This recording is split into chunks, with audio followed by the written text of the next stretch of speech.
So today we are doing Andromeda temperament on a Lumatone with 29 notes.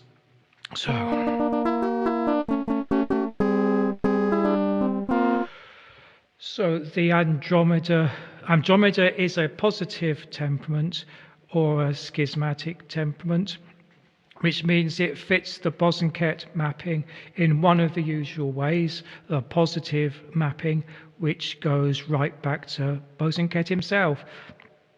And so this is one of the standard presets that you get with your Lumatone. So usual apology, the camera doesn't make the key colors show up here, but this is preset number 7, so the colors will look like this. It's written for a tuning there, but the tuning's irrelevant because the keyboard doesn't do the tuning, the synthesizer does. So this particular tuning is an 11 limit optimal. It's not the TE optimal because I don't think that gives enough emphasis to 11. So this is giving a more even balance between the different primes.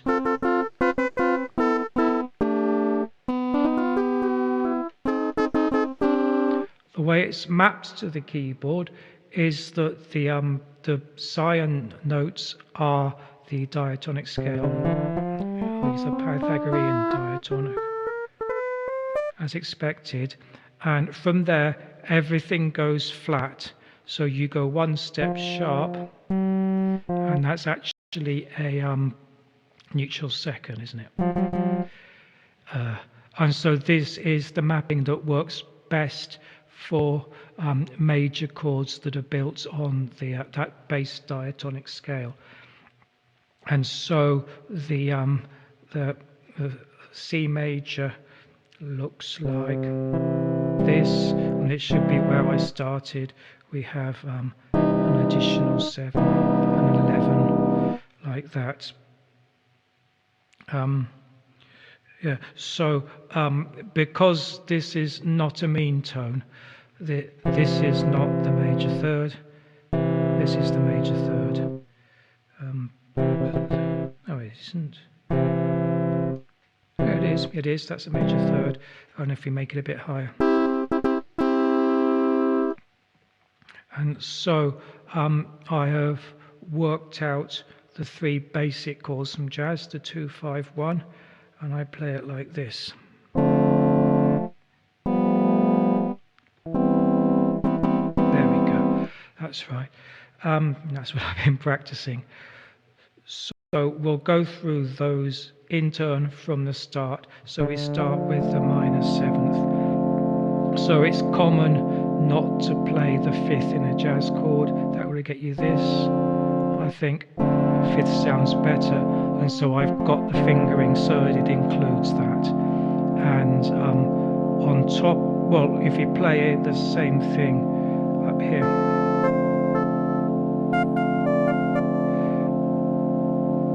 So I find anything fill in the middle of that works.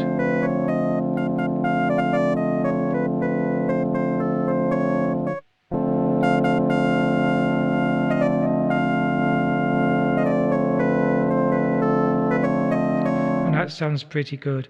So if you work out what these notes are, you can play the proper notes that go with the chords of D minor 7, as this is I'm on C. It makes things easier. And so that's it. The second chord now is this, which is the way I do the G dominant 7th. And if you study just intonation or any temperament that covers the 5 limits, and it's not mean tone, you'll know that there are at least 2 different ways, 2 or 3, depending on the way you look at it, maybe a few more, to play a dominant 7th chord. This is the 7/8 one. Just 7/8, what am I talking about? The Pythagoreanish one. So the 7th, which is here a second, is 9/8 or 16/9. So that follows the Pythagorean scale. The third is 5 limit, and I also add a major second, which is that. So this is a fragment of a whole tone scale. We could play it like that. That's Pythagorean. I think that sounds better. Yeah, and it's in this position partly because it means I can play it with one hand, and I'm practicing one-handed chords with the 2-5-1, so that I can actually play chords and melody at the same time, because that amuses me. If you have the whole keyboard, you can try different voicings, but still this is a good voicing because it happens to fit the harmonic series well. So this is a 9/8, that's a 9/8, a major third, 2 major thirds. This interval here is a tritone. It is an essentially tempered chord, and that approximates 7/5. So that's good. And on top of this chord, I play roughly what you can play on top of a major chord. So these are the notes of the chord.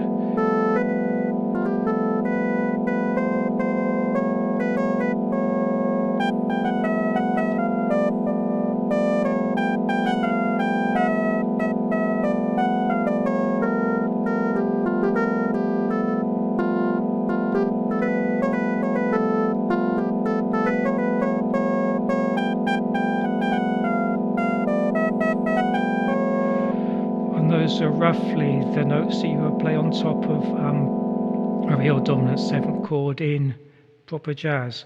So if we go through them in turn, this is the 7th degree, which is really a second. This is the root. This is the added second.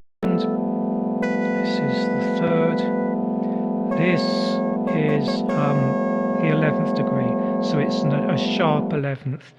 In this temperament, Andromeda, which is a kind of Apollo, it tempers out 199, and so it really is an augmented fourth. It spells as an augmented fourth. It isn't a Pythagorean augmented fourth, rather than being a kind of tritone or a quarter tone, but it obviously is a quarter tone anyway. And then here, all of these are in the overtone series. It goes 12, 13, 14, 15, 16. And this interval is different to the rest because there's a discontinuity in the keyboard. And so this is why I like the 29 notes for doing this. You can go to 41 notes, have more chances of modulation and so on, but you don't get that simple pattern there because it will be broken. So 29 notes do this efficiently, and that's that. So you may like, well, okay, the fifth is a problem. I played this without a fifth. It's common and usual to not include the fifth in a dominant 7th chord, which is that. But it can be included, and it can be in a melody and so on. And this chord means the fifths are not really very well tuned. So the Pythagorean fifth would be, was it D here? And that doesn't sound terrible because actually nothing really sounds terrible. And that's partly, that's not too good. It's partly because there are all kinds of tempered intervals here that are basically in tune. And so you're getting essentially tempered chords from the 11 limit or even 13 limit all over the place. Because, yeah, there's that 13, although it's not, so and so. That. Or something is 13 anyway. So that's that. Was I playing the right place before? Maybe not, but never mind.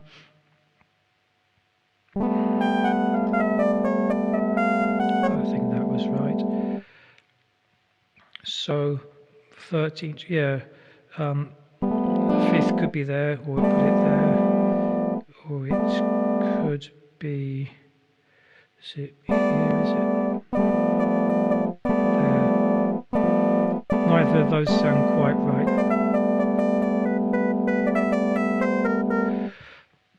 But if you don't linger on them too long, they're perfectly acceptable. And so that's the highly controversial fifth degree of the dominant seventh chord. Now, there is another way of playing the dominant seventh, which we can also demonstrate here if I can remember it. So we start with the same seventh degree. And is it there?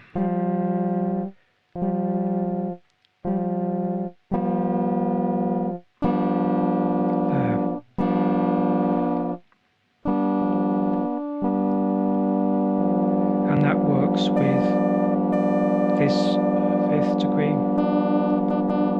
absolutely fine. So if you're in a context where you want to hold the fifth of your dominant seventh, you're better off with that chord, and it has a knock-on effect for the other chords in the progression, which is not terrible, but I prefer this dominant seventh, and it works with.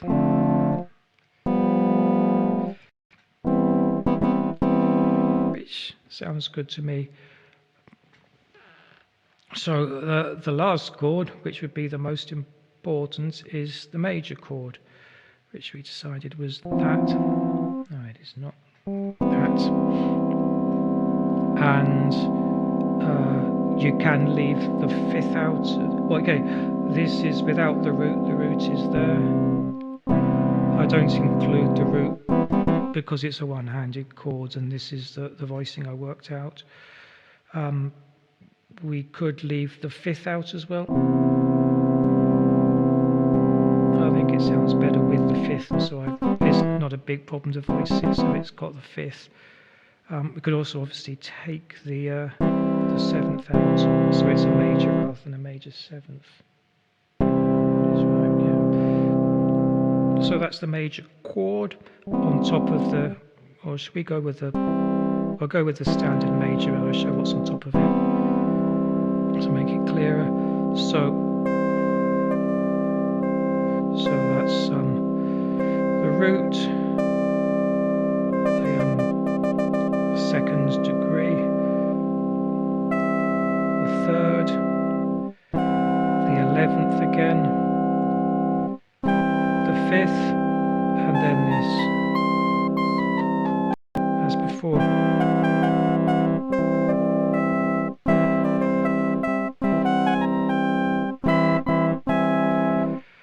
And those are your three chords. So another thing that I like, I don't have any big reason for this. Let's finger this differently if I can do that.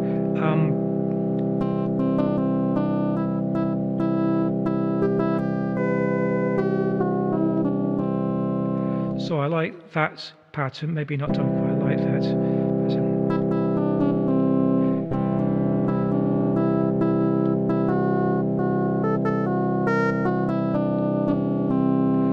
Where you descend to the root from the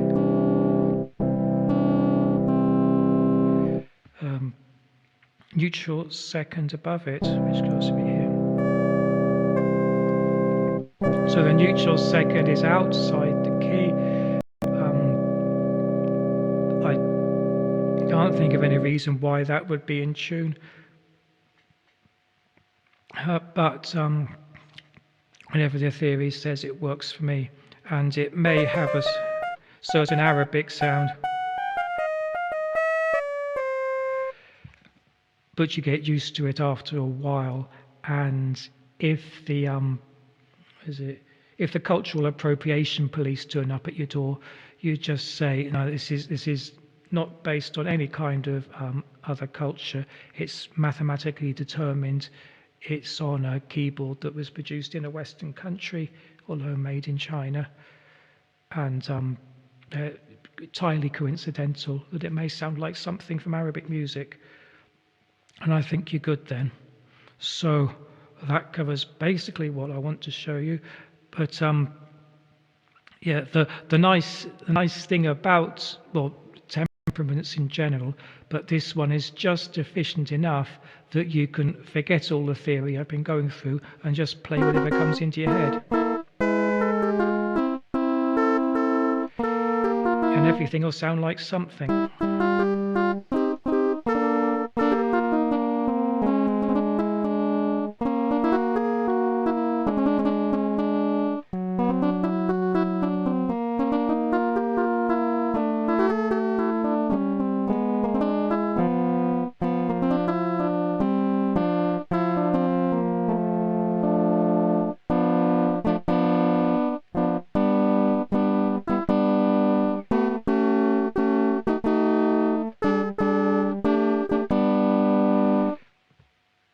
And so it's fun, and so you can have fun with it. And we'll go, well, in conclusion, the reason Andromeda is a good tuning to play is that you can get that 2-5-1 all to work correctly. You have lots of additional notes that you can sit on top of your 2 or your 1 and the 5 as well. And various facets of the temperament mean that these work, and you have a lot of modulation by perfect fifths. And I'm not sure, well, okay, if we want to start on F, we go there. We want to move up to G, there. It's easy because the tuning is generated by fifths. So if you work out mathematically a good tuning that is not mean tone, that you want to work for jazz, Andromeda actually comes out as the optimal because it's quite well tuned up to the 11 limit, and the 11 limit can be useful. It's quite simple, and it is still simple after you modulate by fifths. So the 2-5-1 is relatively simple, and you have so a large number of existing pieces can be adapted to it because the tendency is to chain fifths along. So Andromeda is good. It may work for jazz, you'll have to decide how you think of it, but certainly taking ideas from jazz and making your own music works well. And sometime I'll show you how you can get these 29 notes working on a regular keyboard, a Halberstadt. But the Lumatone, the buzz and ket, the generalized keyboard mapping is a good way of doing Andromeda or the schismatic family in general. And I conclude.